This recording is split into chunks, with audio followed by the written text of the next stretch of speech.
Desejamos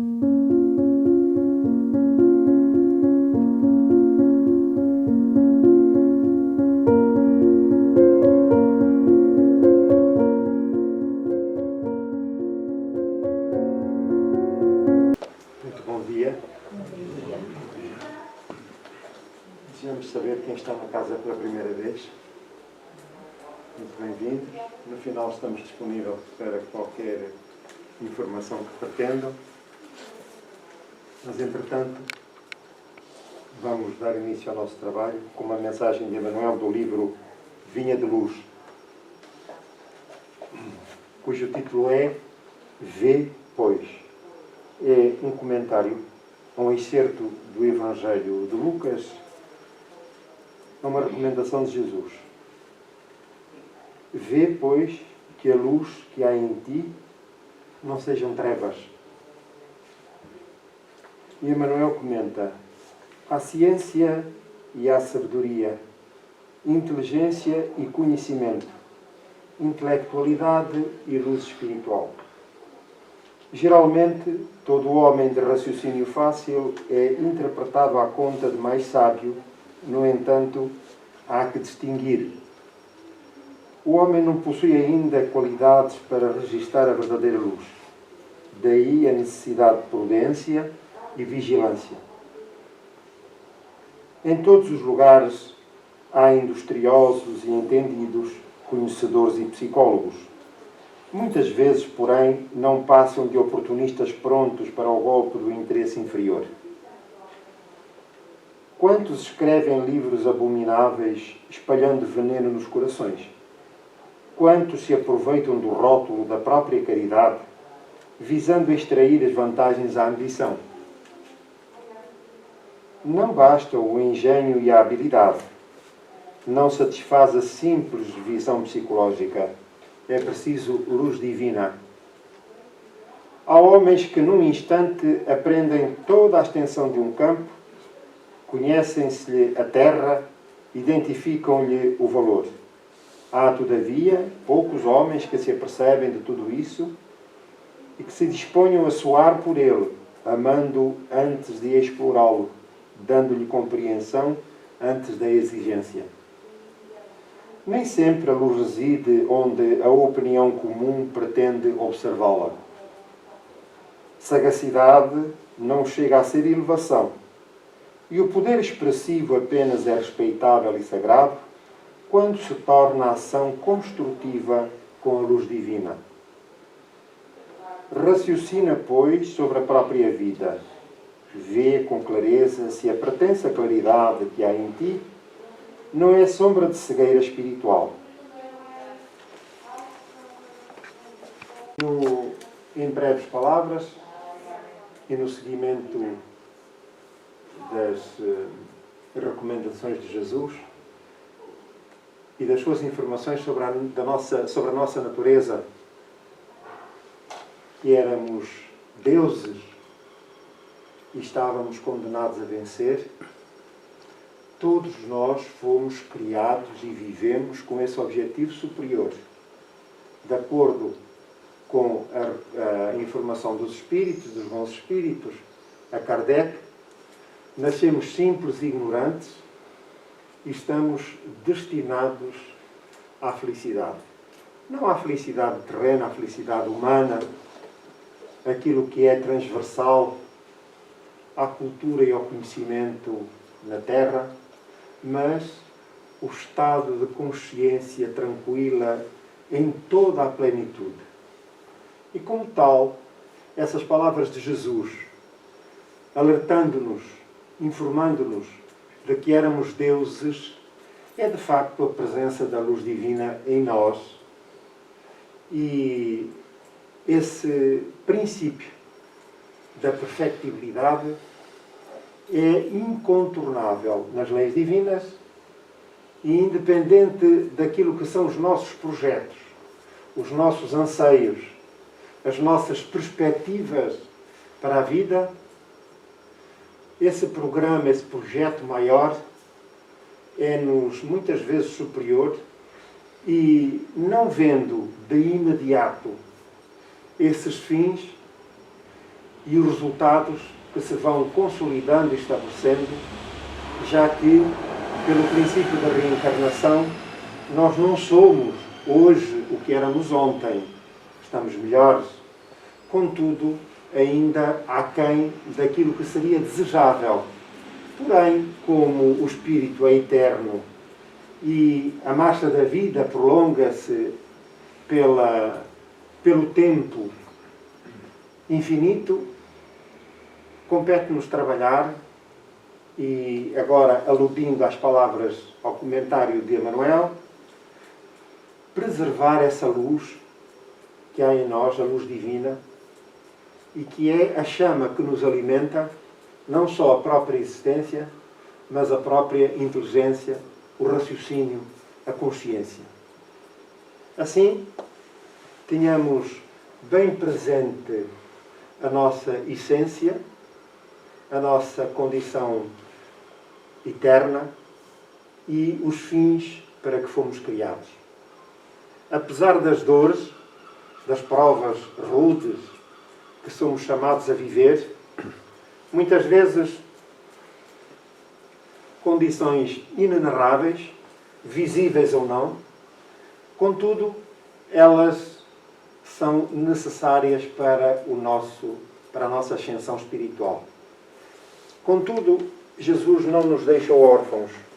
Para além dos espíritos, dos bons espíritos que nos amparam, temos aqui esta recomendação de Joana de Ângeles pela pena de Divaldo Franco, das Faculdades Mediúnicas de Divaldo Franco, que nos recomenda o seguinte: e quando tudo parecer esmagar as tuas aspirações e os fardos do mundo pesarem demais sobre os teus ombros, lembra-te de Jesus na manjedoura humilde e desdenhada, para renovar a humanidade inteira com a claridade inapagável do seu infinito amor.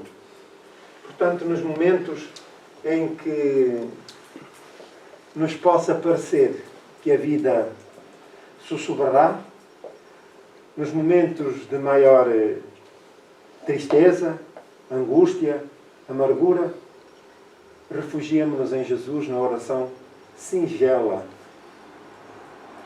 cristalina, sincera do seguidor leal e justo que pretende ser, e conscientes do papel, do trabalho que nos cabe na existência. Não nos faltarão forças para vencer as jornadas difíceis, sobretudo agora que o planeta se encontra numa fase transitória, indo de um planeta de provas e expiações para planeta de regeneração, porque a própria matéria também evolui, aqui no caso em concreto, para melhor servir os espíritos que aqui habitam.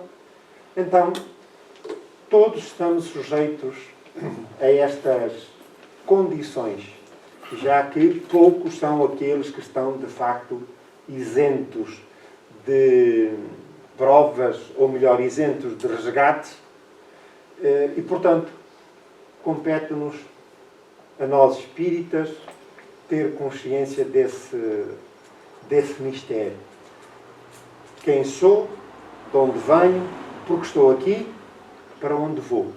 E o que é que eu pretendo para o futuro. É esse o trabalho que nos compete realizar.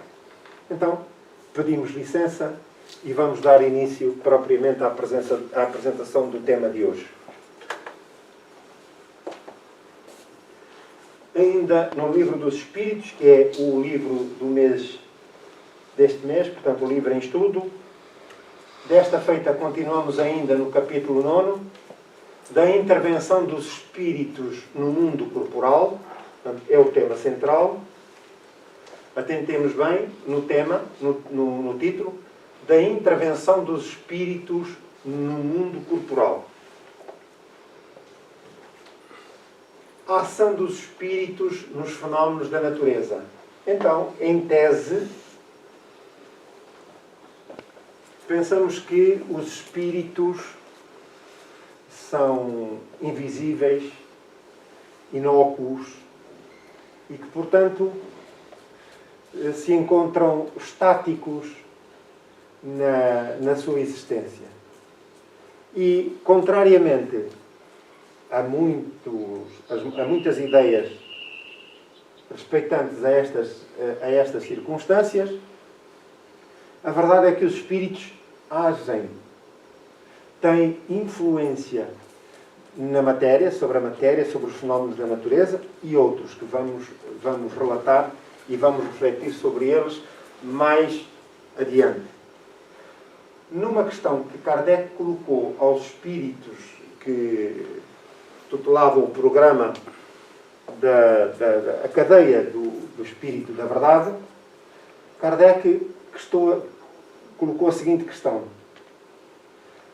qual o nível de interferência dos espíritos no nosso dia-a-dia? E a resposta foi: de ordinário, portanto, regular, normal, são eles que vos governam. Então, isto é genérico, mas é verdade.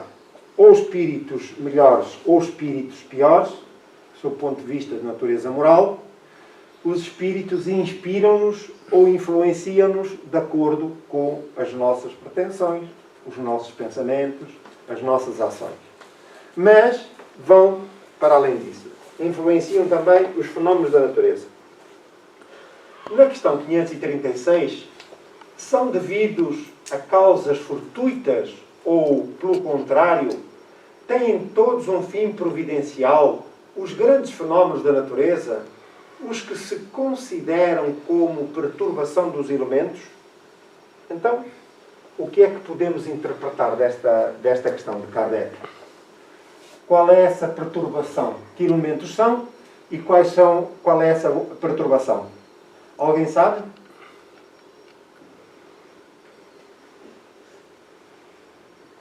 Começamos mal o dia. É melhor ir ao recreio um bocadinho, arejar, e depois voltar, não? Não vale ler as cábulas lá fora, no recreio. Então, os elementos são as próprias forças da natureza, a matéria. E ele pergunta aqui se esses grandes fenómenos da natureza, portanto, os fenómenos telúricos, portanto, as ações dos vulcânicos, a movimentação dos oceanos, os grandes acumulações de água, de força, de tsunamis, as grandes tempestades. Nós estamos a ver agora, neste momento, ali no centro da Europa, aqueles países, a Alemanha e aqueles países limítrofes, como estão a viver um problema tão difícil, traumático, com o desencarne de centenas de pessoas, ou outros fenómenos noutros pontos do globo. E, portanto, é isso que Kardec quer saber, se isto é fortuito ou se tem a interferência dos espíritos. E a resposta é: tudo tem uma razão de ser e nada acontece sem a permissão de Deus. Portanto, parte logo do princípio esta questão, que é Deus. Foi a primeira pergunta que Kardec colocou aos espíritos e que se encontra no Livro dos Espíritos. E a resposta foi: inteligência primeira, causa primária de todas as coisas. Portanto, a inteligência superior, perfeita, em grau absoluto, e o Senhor da vida, Ele é a origem da vida. Portanto, é a causa primária de todas as coisas. Pois Ele é o Criador. E a vida promana, portanto, projeta-se do próprio Criador. E, portanto, esta pergunta, a resposta é lacónica e curta, mas vamos ver mais adiante. Objetivam sempre o homem esses fenómenos, porque, em boa verdade, mais próximos ou distantes de nós, não deixamos de estar sob a influência, sob o resultado desses fenómenos, porque mexe com a vida do próprio planeta. E em muitas circunstâncias como estas que aconteceram ou estão a acontecer neste momento na Europa Central, os homens são diretamente afetados. Quer dizer, não são chamados, mas são afetados. Eles não são diretamente, não interferem diretamente nos próprios fenómenos, mas são afetados. Então, às vezes, têm como imediata razão de ser o homem. Na maioria dos casos, entretanto, têm por único motivo o restabelecimento do equilíbrio e da harmonia das forças físicas da natureza. Portanto, há circunstâncias que, de facto, afetam diretamente os homens. Outros não. Mas aqueles que, de facto, estão sujeitos às circunstâncias da lei de causa e efeito, naturalmente que se encontram aqui ou acolá e são afetados, independentemente da sua vontade, são diretamente afetados pelos fenómenos em que se veem envolvidos. Outros há em que ocorrem dentro longe, a larga distância da vida humana, mas não deixam de influenciar o próprio planeta, já que, em certas circunstâncias, afeta até o equilíbrio do próprio planeta. Tal a força, a violência desses fenómenos, sobretudo os de efeitos telúricos, os vulcões, os tremores de terra. Recordam-se que no ano de 2006, quando ocorreu a grande catástrofe no Oriente, em que afetou não só sob o ponto de vista telúrico, mas sobretudo a força do oceano, das águas, o tsunami que se desenvolveu e que afetou por centenas de quilómetros todos os países costeiros e a vida das populações que aí se encontravam instaladas.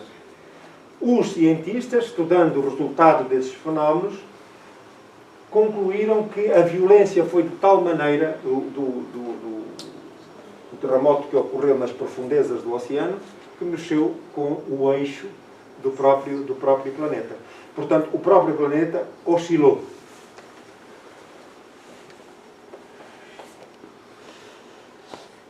Concebemos, portanto, na questão B, na linha B, concebemos perfeitamente que a vontade de Deus seja a causa primária, nisto como em tudo. Porém, sabendo que os espíritos exercem a ação sobre a matéria e que são os agentes da vontade de Deus, perguntamos se alguns, dentre eles, não exercerão certa influência sobre os elementos para os agitar. Portanto, Kardec aqui já tinha chegado à conclusão que a matéria, ou que os espíritos interferiam e mexiam com os fenómenos da Terra, portanto, com a matéria, mas queria saber se de facto eles aqui agitavam, interferiam diretamente nos mesmos. E a resposta, mas evidentemente, quando ele dizia, não, interferem sim, senhor. Nem poderia ser de outro modo. Deus não exerce ação direta sobre a matéria. Ele encontra agentes dedicados em todos os graus da escala dos mundos. Portanto, quer dizer que estes fenómenos não são únicos na Terra e são transversais a todos os planetas por esse cosmos sem fim, por esse universo sem fim. Quem são esses agentes? São os espíritos que trabalham em nome de Deus.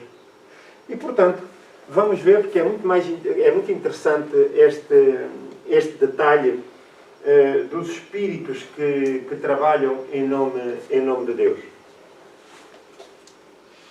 Se alguém quiser colocar alguma questão, alguma dúvida sobre a matéria, faz favor de estar à vontade.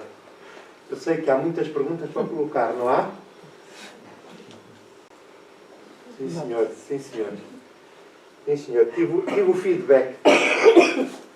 Na questão 537, a mitologia dos antigos fundava-se inteiramente em ideias espíritas, isto é, da existência do espírito, da comunicabilidade com os mortos,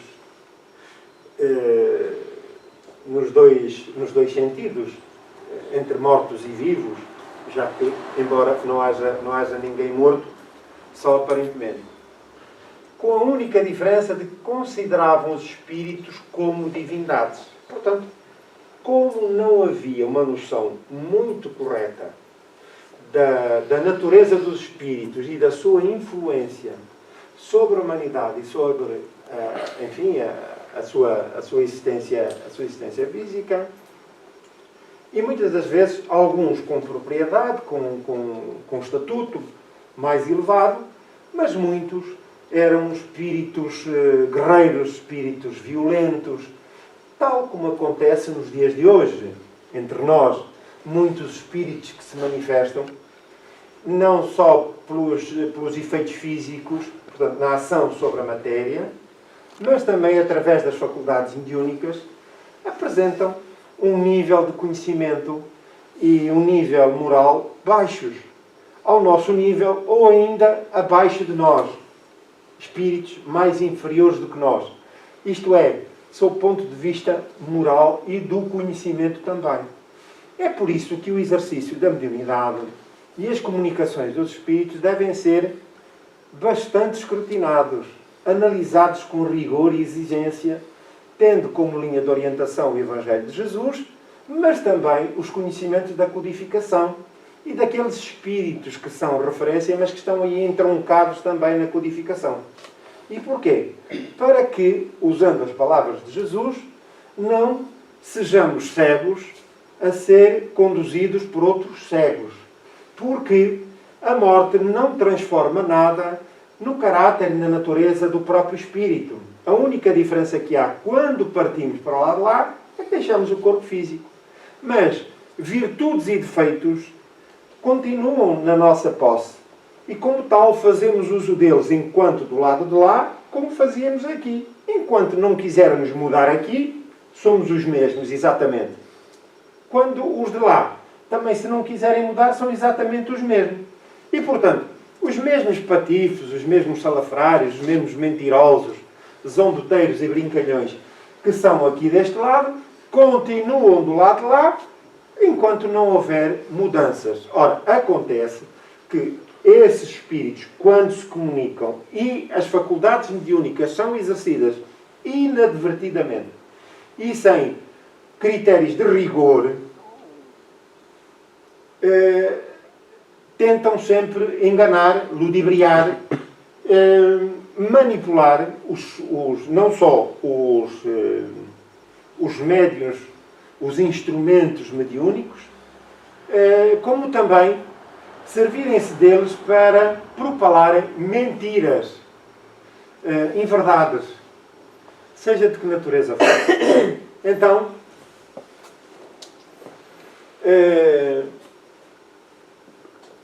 muitos desses espíritos eram espíritos dessa natureza e que aconselhavam nos templos, e os sacerdotes, aqueles que lidavam de perto com estes fenómenos, aconselhavam-nos até, enfim, às ideias, às atitudes mais esdrúxulas e desconformes.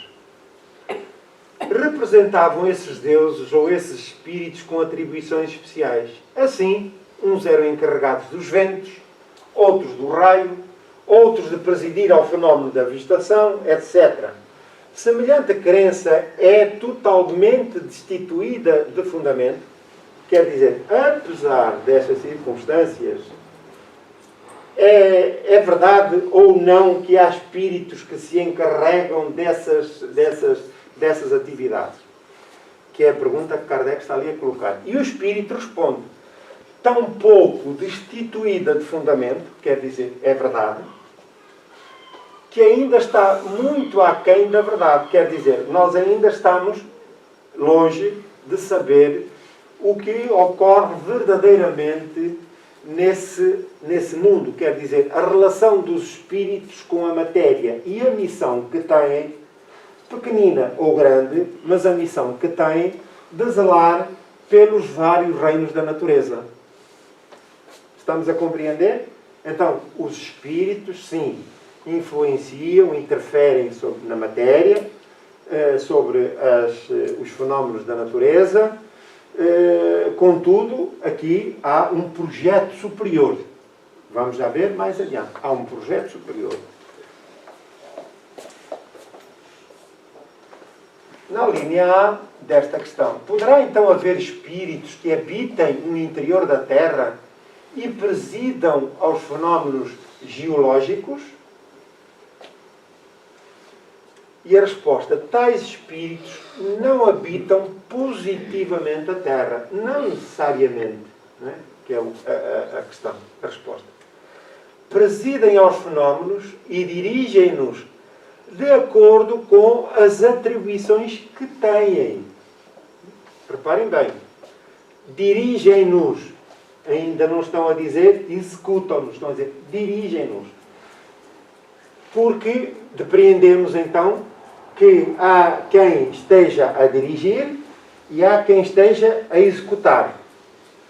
Dia virá em que recebereis a explicação de todos esses fenómenos e compreendê-lo-eis melhor.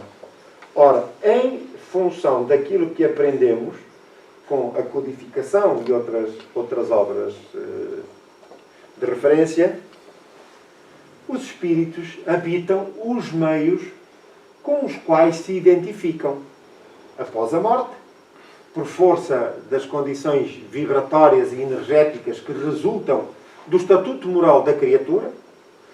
Aqueles que são melhores são atraídos para as comunidades, os grupos com os quais se identificam. Quais são os elementos que os identificam? Que partilham? É o bem, o amor ao bem. Pessoas que se esforçam por praticar o bem, por superar as suas limitações, natureza moral e espiritual. E como tal, são canalizadas, são atraídas, melhor dizendo, para esses espaços. É aquilo que normalmente, desde remotas eras, nós conhecemos como o paraíso, sinteticamente. Então o paraíso o que é? É um lugar circunscrito, enfim, onde que Deus criou só para lá colocar os espíritos bons? Não. São, aí agora, que é um termo genérico, mas aí depois dividem-se por escalas em função dos grupos que se agregam, que se reúnem nesses espaços. Então nós podemos, mesmo dentro desse conceito mais alargado, nós podemos ter comunidades mais elevadas, onde espíritos mais felizes, outros menos elevados, contudo, espíritos bons, que se dedicam à prática do bem, e assim por diante. E depois temos o oposto, que de uma forma sintética, às vezes para facilitar a linguagem, nós dizemos que é o inferno. Ora, o inferno, o que é que traduz o inferno? O inferno traduz a panóplia de dores, de sofrimento a que estamos sujeitos.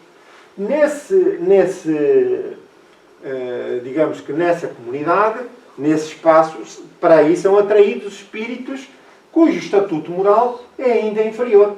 Está aquém daquilo que seria o desejável.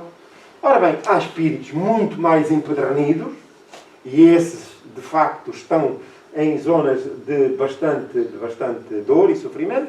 Há outros que têm menos e por aí adiante. Há alguns que estão em resgate, porque, em boa verdade, desperdiçaram a oportunidade que lhes tem sido sucessivamente entregues, e, portanto, não podemos dizer que o inferno é um espaço, tal como o paraíso, sejam espaços circunscritos onde se armazenam espíritos. Não. De todo. Mas, para compreendermos e facilitarmos, digamos, o entendimento, é exatamente assim. Tudo isso varia de acordo com o estatuto de cada um. Alguma dúvida relativamente à questão? Muito bem.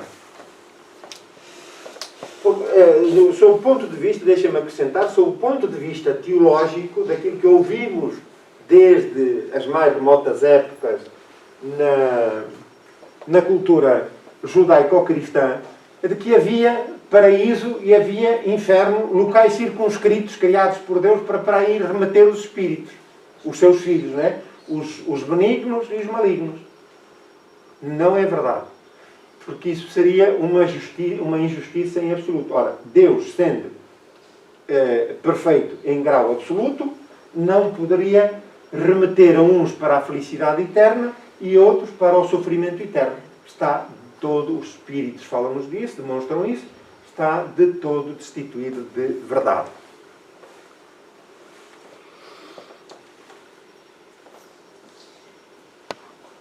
Na questão 538, forma categoria especial no mundo espírita os espíritos que presidem aos fenómenos da natureza? Serão seres à parte ou espíritos que foram encarnados como nós? Que foram ou que o serão.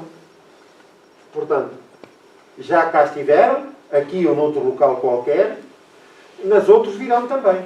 Portanto, voltarão a encarnar. Ora, isto significa por si só, quem reencarna na Terra, ou quem encarna na Terra,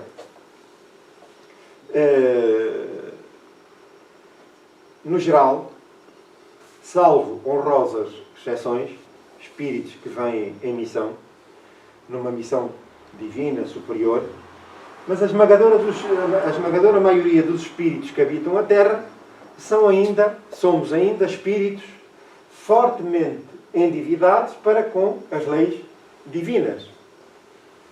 Como tal, por si só, estamos aonde? Exatamente naquela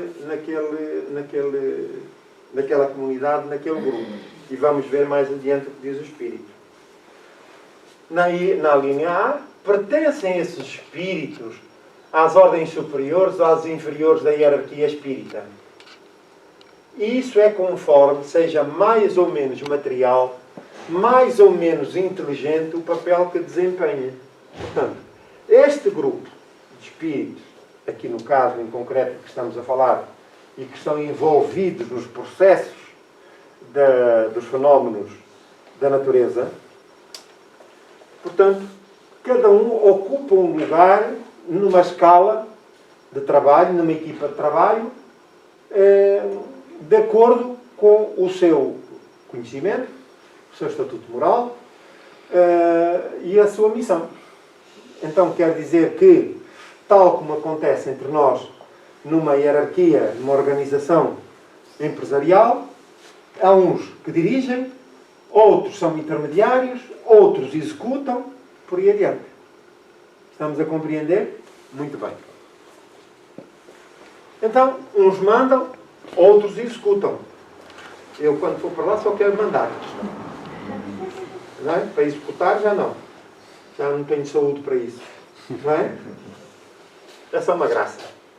Os que executam coisas materiais são sempre de ordem inferior. Assim, entre os espíritos, como entre os homens. Portanto, é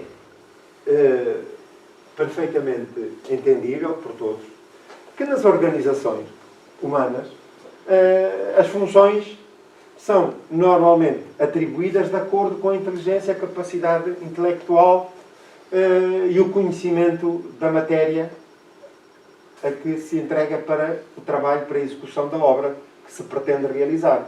Não é assim? Às vezes há enganos. Ali daquele lado não, é mais fácil. Aqui deste lado às vezes há enganos, não é? Não há? Há uns enganos. Pronto. Mas isso não é nada que não se possa corrigir. Ora, é muito interessante esta questão, porque no livro dos médiuns, no tema que concerne às faculdades mediúnicas e, sobretudo, à classe das faculdades, elas dividem-se em dois patamares. Um da classe dos intelectuais, para melhor facilitar. Quais são essas faculdades? Que são as chamadas intelectuais. Psicofonia, psicografia, vidência, clarividência. Portanto, é aquilo que só o médium interpreta, vê ou sente. E a outra classe é dos efeitos físicos, Qual é essa dos efeitos físicos? É aquela que opera fenómenos que é visível a todos e audível por todos. Então, se de repente não há ninguém ali, daquele lado, estamos aqui todos fechados e ouvimos um grito estridente, toda a gente ouviu, ninguém gritou, é um fenómeno de efeitos físicos provocado por faculdades que existem, que são característica de alguém que está nesse recinto.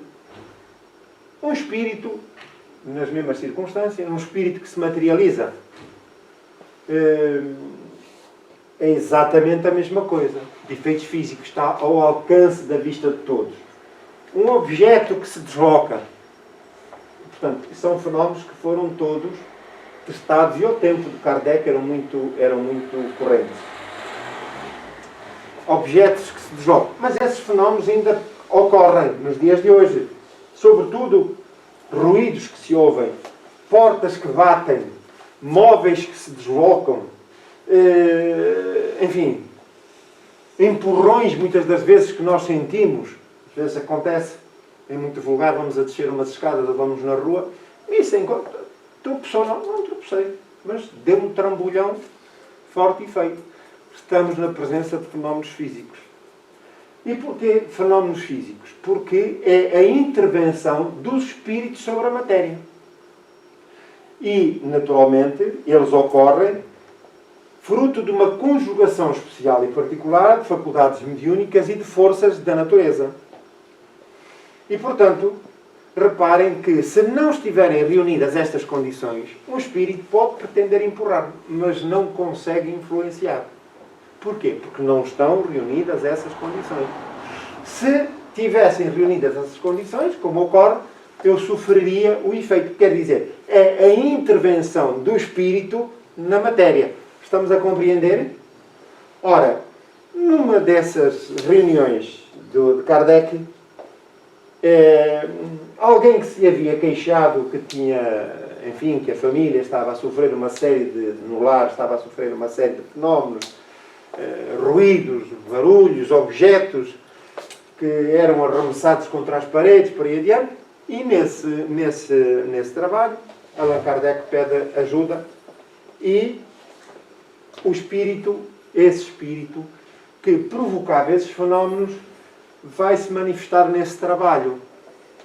E ele pergunta diretamente, Kardec, isto está relatado no Livro dos Espíritos, também na Revista Espírita, ele pergunta se era ele que provocava esses fenómenos. Sim, sou eu. E porquê? Por nada, é só para me divertir com o receio que provoca às pessoas que ali estão, aos transtornos que causam. Reparem bem, não tinha qualquer problema, qualquer sentimento de animosidade com as pessoas. Mas como elas tinham medo dos fenómenos, ele divertia-se a pagar-lhes estas partidas, estes sustos. Não é o que acontece connosco. Que às vezes qualquer pessoa que seja sensível, nós dizemos, uau! E a pessoa assusta-se. Ou alguém está dentro de casa, está num compartimento, está quietinho, sentado, e de repente nós entramos, e a pessoa... Não costuma acontecer isso? E acontece aqueles que se divertem, acontece muito com aqueles que se divertem com o medo dos outros. Ora, é por isso que nós devemos evitar, tanto quanto possível, medo destes fenómenos, da influência dos espíritos. Nós temos que aceitar o fenómeno. O que podemos é resguardar. Recordam-se da primeira mensagem que estava ali exposta? Hoje? O que é que dizia a mensagem? Têm que ir ao recreio outra vez. Quando sentimos dores, sentimentos maus, que muitas vezes, até mesmo doenças, que devemos pensar que Jesus nasceu numa manjedoura e que Ele nos vai iluminar. Portanto, intervemos nessa oração e Ele nos vai iluminar e ajudar. Muito bem. Mais interpretações ali do texto. Já sei que vão dizer, estou de acordo. Não é? Para não dar trabalho. Já sabe, estou de acordo.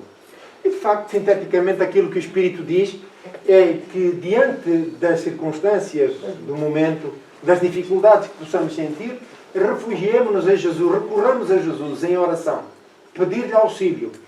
É isso fundamental. Não é negar a situação, não é correr com o Espírito, mas é tão somente perceber, aceitar que estes fenómenos são semelhantes, são correntes naturais, mas nós podemos recorrer à oração, pedindo auxílio aos bons Espíritos, a Jesus, para que nos auxiliem. Ora bem, então, voltando ao tema, ele pergunta ao Espírito. E ele diz que por diversão. Então, mas e o que é que tu fazes? Como é que tu operas isso? Explica. Ele diz, não sei.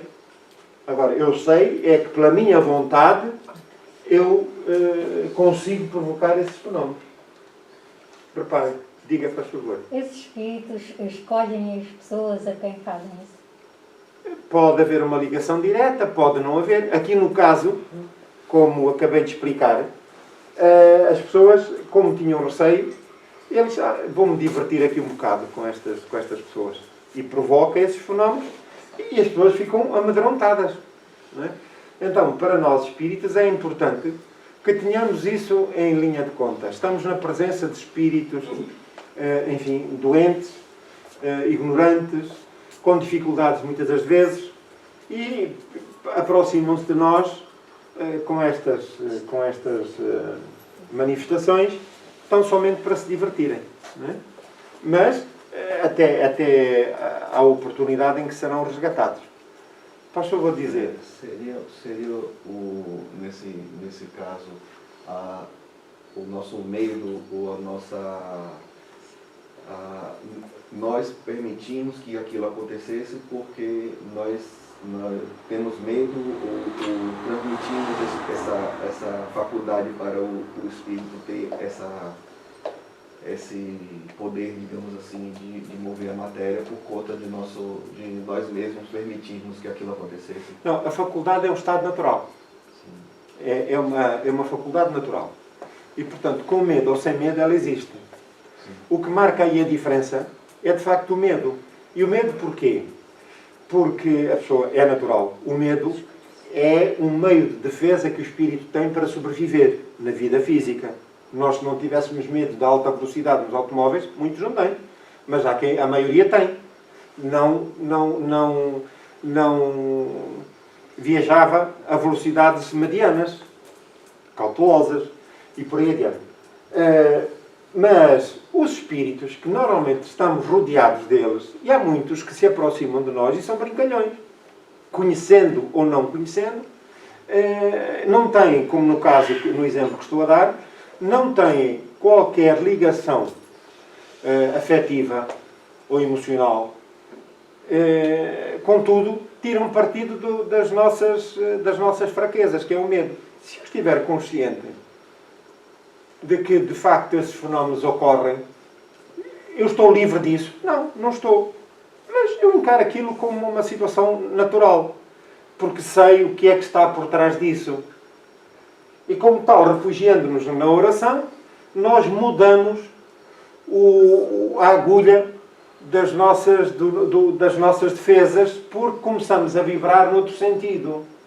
E o espírito, naturalmente, sente-se afastado, e muitas das vezes é a nossa oração, e é aqui o efeito da oração, e mudando o sentido do nosso estado vibratório, cria um campo energético, dilata, cria defesas espirituais energéticas que evita que os espíritos inferiores nos possam atingir. Estamos a compreender? Mas as faculdades mediúnicas continuam lá. Não tem nada a ver uma coisa. É uma faculdade natural. Ela, por si só, não tem qualquer característica de natureza moral. E, portanto, aquilo que define como é a questão de ver, de ouvir, de agir em nós. O que é que marca a diferença? É o nosso estatuto moral. Então, eu vejo de acordo com o meu estatuto moral. Avalio de acordo com o meu estatuto moral. E assim por diante. Está certo? Muito bem. Então... e voltando ainda ao tema, que é a parte importante, a seguir, logo de imediato, aparece o espírito de São Luís, que é o espírito guia da Sociedade Parisiense de Estudos Espíritas, que é presidido por Kardec. São Luís foi o rei de França, Luís IX, que foi coroado em 1226, na época, 1226, com 12 anos de idade. E, portanto, o seu reinado ficou marcado por espírito generoso, por atitudes generosas, ações generosas, muito bondoso, de tal forma que depois foi canonizado pelo Papa Bonifácio em 1296 como santo. Portanto, mas é só este detalhe para percebermos que era Luís IX de França. E era o guia dessa instituição, da Sociedade Parisiense de Estudos Espíritas. E ele aparece logo de imediato, quer dizer, sai o médium que estava ali, sai um e entra outro, e ele estava a dizer que ele não compreendia os fenómenos porque não tinha conhecimento para isso. Ele simplesmente usava as forças naturais como experimentou. Já vou pregar uma partida a esta pessoa. Que se não estiverem reunidos aqueles elementos, ele não consegue materializar esse desejo. Se estiverem, seja as faculdades mediúnicas, seja os elementos naturais que existam, conjugados, ele consegue materializar esses fenómenos. Então, São Luís explica a Kardec. Ele não sabe, provoca, porque isso é uma questão inerente, transversal a todos os espíritos, mas oportunamente nós vamos dar a entender, vamos explicar como é que esses fenómenos ocorrem. Pronto, e no livro dos médiuns, de facto, depois daí por diante, aprende-se com mais detalhe esta matéria. Mas aquilo que importa ainda frisar é que eles dizem aqui, portanto, os que executam as coisas materiais são sempre de ordem inferior.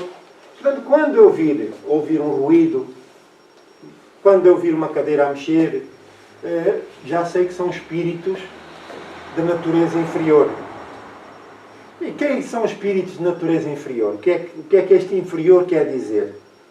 Reparem que no exemplo que eu dei, embora sendo um espírito inferior, não era um espírito maldoso. Está certo? Quer dizer, é só um espírito brincalhão. Como às vezes nós temos amigos que às vezes são brincalhões, não faças isso que eu assusto-me. Vê lá. Pronto, ok, desculpa. Já.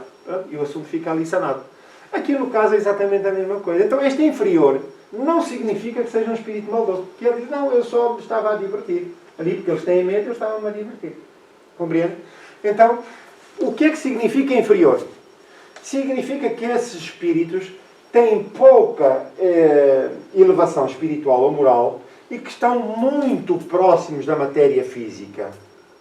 E é por isso, eles identificam-se mais com a matéria orgânica, matéria física, do que com os planos mais elevados.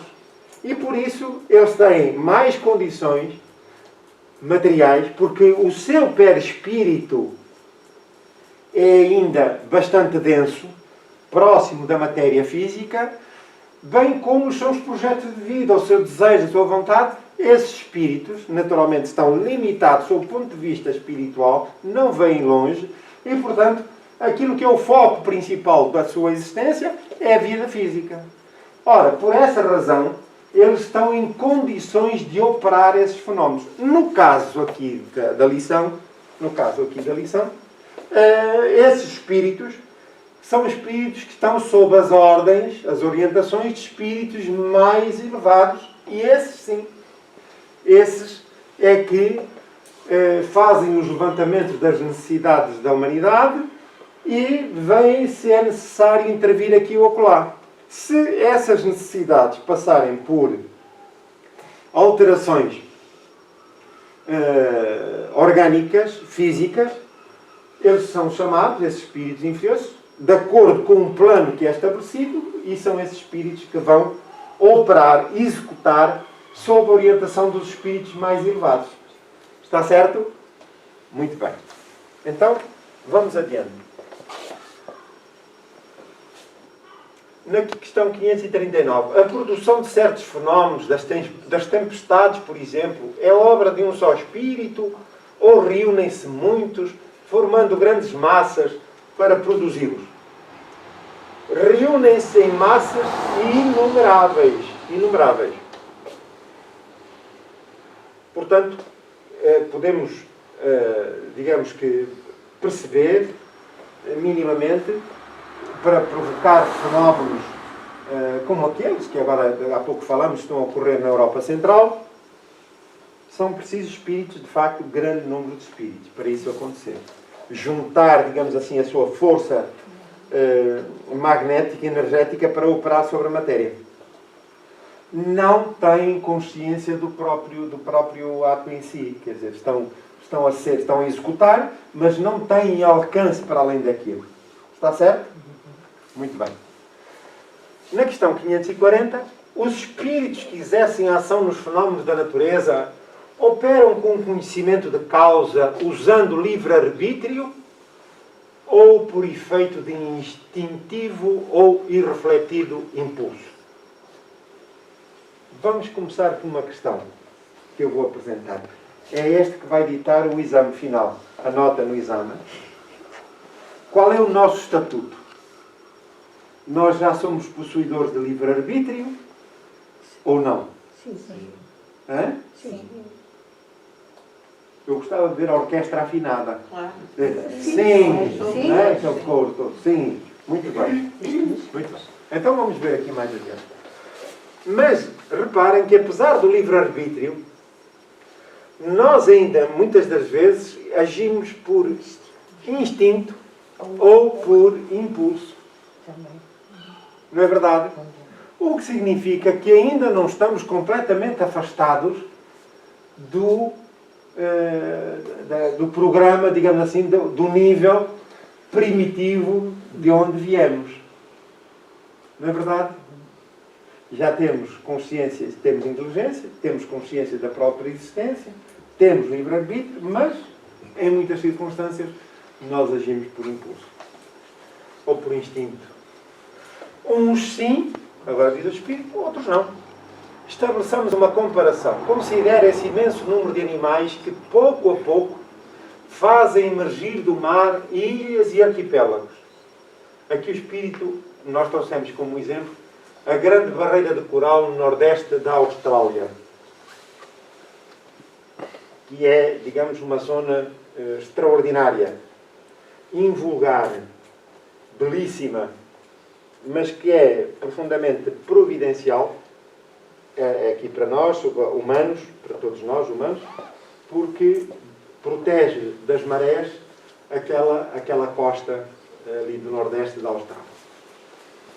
Julgas que não há aí um fim providencial e que essa transformação da superfície do globo não seja necessária à harmonia geral? Nós trouxemos só para ver a dimensão dessa barreira de coral. Estão a ver? Costumam ver às vezes, não é? Nos documentários da televisão, ali o National Geographic fala muito disto, que são animais que só há pouco tempo chegou a essa conclusão, a ciência chegou a essa conclusão, animais minúsculos, que têm vida, que sobrevivem, e aqui no caso em concreto, reunindo-se, eles constroem estes meios, portanto, que fazem emergir das profundezas e, portanto, criam estas barreiras que se consolidam com vida e onde, apesar da sua quase microscópica ou microscópico tamanho, albergam aí colónias de peixes dos mais variados. Mostramos por exemplo, esta costa, isto é em Portugal, aqui, este coral, aqui, muito lindíssimo, e que está a movimentar e que, ao sabor das correntes, e que se alimentam com o plâncton, que é o elemento microscópico que serve de alimento, enfim, a um sem número de animais. Portanto, nós estamos a ver aqui, o que está aqui subjacente é a natureza divina. A natureza divina. Já que Deus é o Criador de tudo e a tudo provê.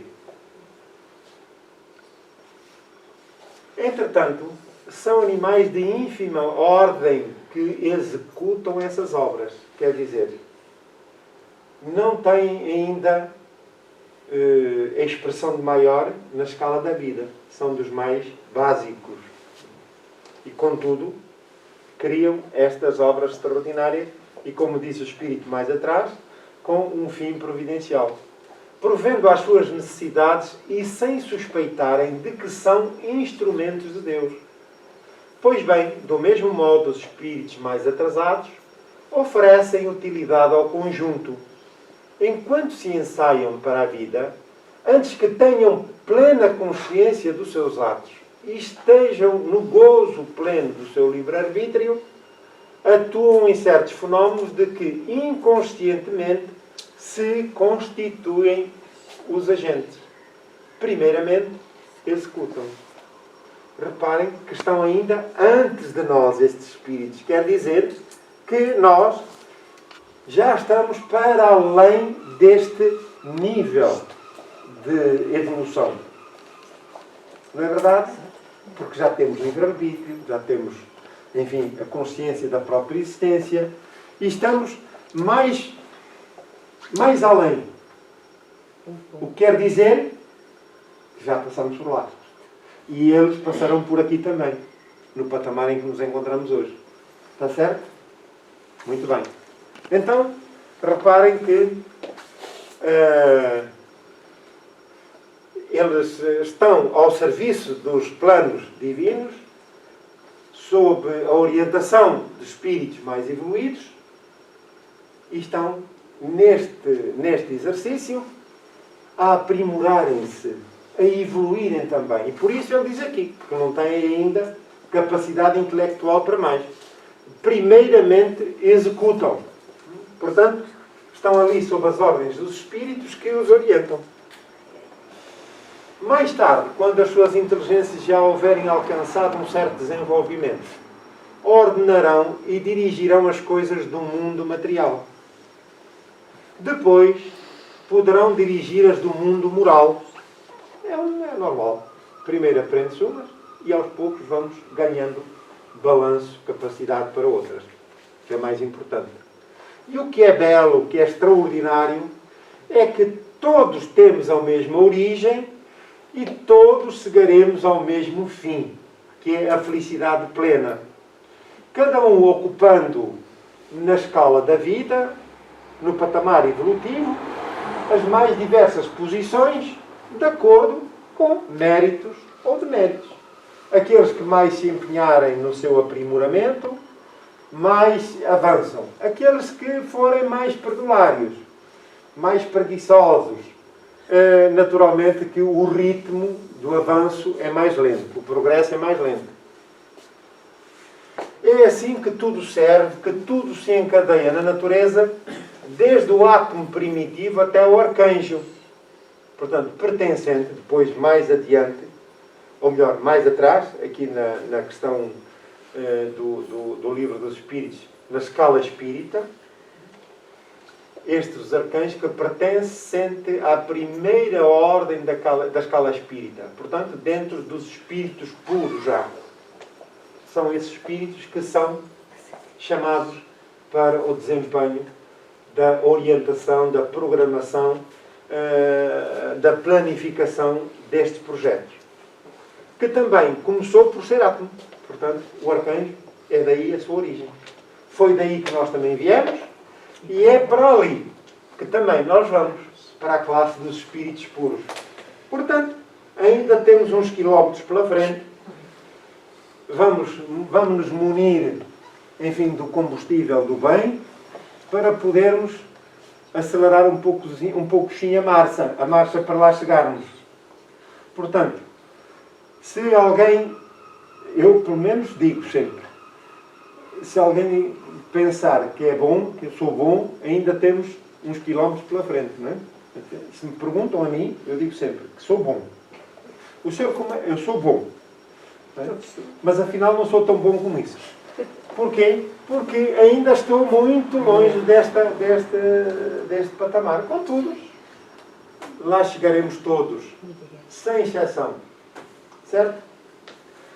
Ora, admirável lei de harmonia que o vosso acanhado espírito ainda não pode apreender no seu conjunto. Portanto, tudo a seu tempo. Chegamos ao fim do nosso trabalho. Gostaríamos de saber se há alguma dúvida sobre o assunto, sobre o tema, a matéria, ou se está tudo aprendido. Não há dúvidas? Faz favor. Eu tenho uma dúvida sobre a informação dos espíritos inferiores. Nesse caso em específico, não poderiam ser influenciados também por obsessores? Os que intervêm ali? Sim, na matéria. Não apenas espíritos inferiores. Não, mas no exemplo que eu dei. Exato. Sim, podem. Podem, sem dúvida. É como aqui, nós muitas das vezes o que opera no mal, enfim, entre parênteses, os gangues, as máfias, normalmente têm os seus agentes que executam. Dão ordens e eles vão e executam. Quer dizer, estão a ser manipulados por aqueles que mandam nas organizações. Este é um processo obsessivo. É válido para esta questão que coloca. É válido como resposta. Podem estar nessas circunstâncias. Contudo, tenhamos em linha de conta que os espíritos inferiores só encontram em nós campo para agir. Se nós nos munirmos de bons pensamentos, do empenho na reforma íntima, para nos melhorarmos moralmente, nós estamos a anular a própria influência. Porquê? Porque construímos em torno de nós, por força dessas circunstâncias, as barreiras de proteção energéticas, vibratórias. Certo? Então, essa que é a principal preocupação deve ser essa. Porque algum de nós está livre de ser alvo de um processo obsessivo, da aproximação? Não, ninguém. Aliás, Jesus deu esse exemplo quando no deserto, lembram-se disso? O espírito do mal se apresentou para o tentar.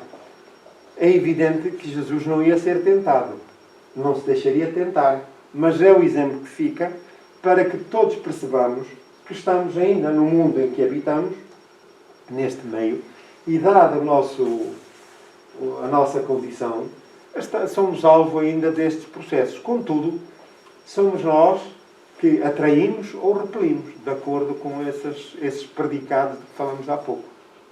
Está bem? Muito bem. Então vamos pedir licença, vamos encerrar o nosso trabalho.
Então este é o momento em que nós concentramos a nossa atenção em Jesus, o amigo incomparável das nossas vidas,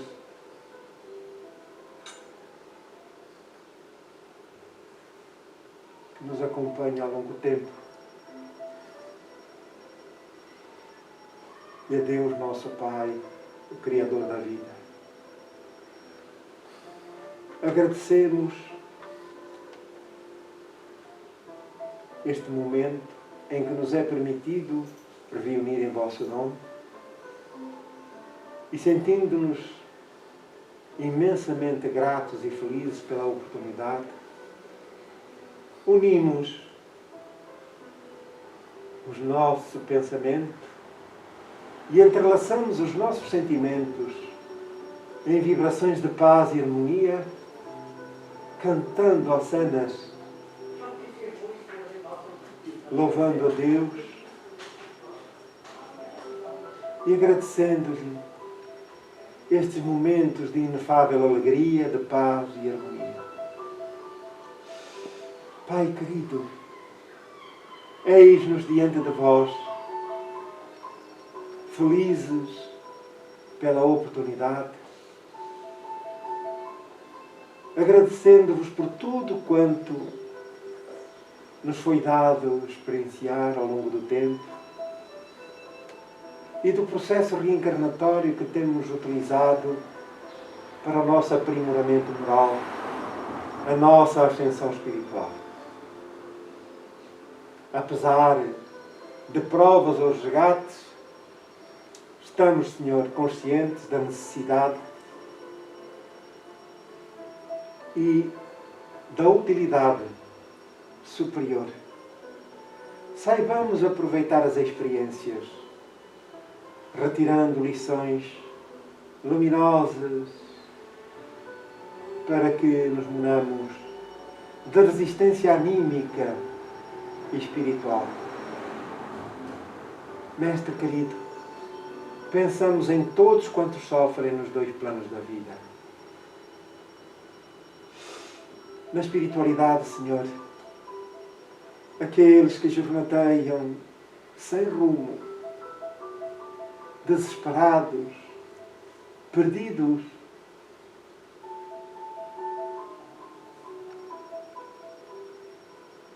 para aqueles que se reúnem para a prática do mal, perspectivando desestabilizar a ordem de progresso estabelecida. A sua ignorância e desconhecimento, Senhor, a sua pequenez moral e espiritual, limita-lhes a visão e os fins superiores da vida. Contudo, por essas regiões de sofrimento atroz, esses antros de escuridão, são o refúgio que necessita da Tua luz. E para aí projetamos, Senhor, a nossa humilde oração como um convite à remissão, à libertação, à reaproximação com os valores superiores da vida, porque a consciência culpada, pelo orgulho tantas vezes, possa deixar amenizar a vontade, o receio de retornar ao Teu rebanho. Seja, Senhor, a nossa humilde oração a estrada, o carreiro que ilumina essas zonas para que os mais destemidos, arrependidos, possam encontrar esse roteiro de saída e de aproximação, sem receio, porque Tu és, Senhor, a infinita misericórdia e aguardas por todos nós, encarnados e desencarnados. Somos os Teus filhos na estrada da vida, com a perspectiva de engrandecimento, de enriquecimento espiritual, que perspectiva a felicidade para todos, para os encarnados, para a humanidade encarnada e, sobretudo, para as regiões mais afetadas pelos fenómenos naturais, com a alteração dos elementos que agridem, violentam, destroem. Sabemos, Senhor, que tudo tem um fim útil. E os que são afetados somos devedores na escala da vida. E por eles vos pedimos, Senhor, para que no turbilhão das dores possam voltar-se para vós. Mestre querido, pedimos-te pelos mais pobres, pelas crianças, pelos jovens, pelos idosos, que maiores dificuldades têm em encontrar amparo, mas também pelos doentes, pelos toxicodependentes, pelos suicidas. Somos todos, Senhor, as ovelhas que hoje ou ontem nos desgarramos do olhar magnânimo do pastor que nos orienta aos passos. E agora, Senhor, é necessário retornar ao aprisco. Mestre querido, pensamos naqueles que nos são próximos e que se debatem com problemas mil. Auxilia-os, Senhor. Nesta época em que atravessamos tão rude resgate e provação, são muitos aqueles que desencarnaram abruptamente, uns resignados, outros revoltados. Estamos certos, Senhor, que as tuas providências a todos atendem. Mas para nós outros, saibamos retirar as devidas lições, para que, e sobretudo, nos voltemos com determinação para os assuntos espirituais e morais, mas também pelo respeito à natureza, pelo respeito ao próximo, para que sejamos concordes com as tuas leis, com as tuas orientações. Abençoa, Senhor, esta plateia de encarnados e desencarnados e ampara os mais necessitados. Muito obrigado, Senhor.